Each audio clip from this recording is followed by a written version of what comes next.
Seconda corsa di questo convegno all'Ippodromo Arcoveggio è il premio UFO, trofeo Gentleman for Life, quindi la corsa riservata ai gentleman con cavalli europei di 5 anni e oltre delle categorie FG sul miglio.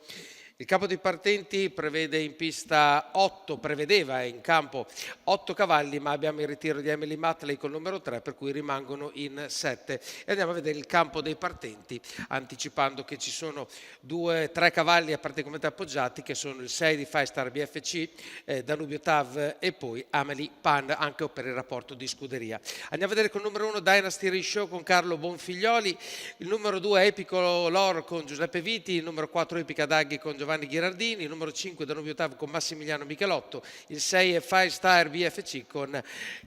Matteo Zaccherini in seconda fila, Dindirindine con Fulvio Biondi, all'8 Amelie Pan con Michela Rossi. La macchina è a metà della curva, l'allineamento è già completato con tutti i partecipanti perfettamente allineati nell'autostart e quindi ci avviciniamo al momento dello stacco della macchina e quindi del via della corsa. Parte fortissimo Five Star BFC che dopo poco prende già il comando della corsa, lo prende tranquillamente rimanendo alla corda Dynasty Rishow che lo va a seguire, anche se prova a rubare una posizione Epicolor ma non riesce, quindi rimane a destra, quindi posizioni definite Five Star BFC davanti al numero 1 e mentre invece Epicolor rimane all'esterno. Ai primi 200 metri in 14,5, quindi abbastanza svelti, ma la partenza di Five Star BFC non è stata per nulla banale. Epicolor è costretto suo malgrado a seguire le azioni di Five Star BFC ma a destra, invece ottima posizione per Dynasty Rishow che dà la schiena a Dindirindina che è rimasta terza. Prova a partire in terza ruota Emily Pan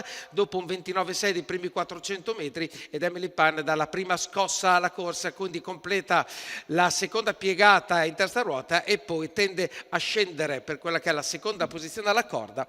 diciamo alle spalle di Five Star BFC che continua a condurre la corsa con tutta la gradualità del caso. 59,4 comunque è sempre un bel andare perché siamo a 1,14,2, quindi non si sta sicuramente risparmiando Matteo Zaccherini con il suo Five Star BFC che ora si avvia al chilometro. Emily Pan gira un po' la testa, diciamo che l'andatura non è delle migliori, quindi si isola, prende una lunghezza di vantaggio.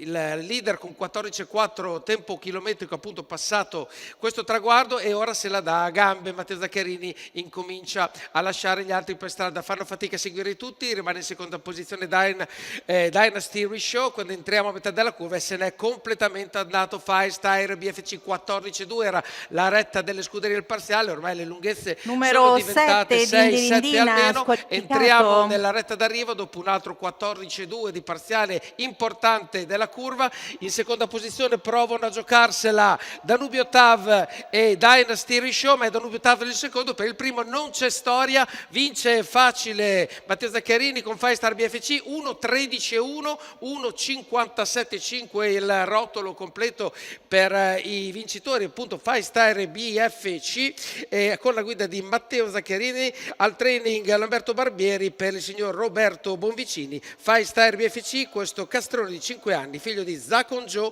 e Uma Francis, che è andato a precedere il numero 5 di Danubio Tav e il numero 1 di Dynasty Rishow.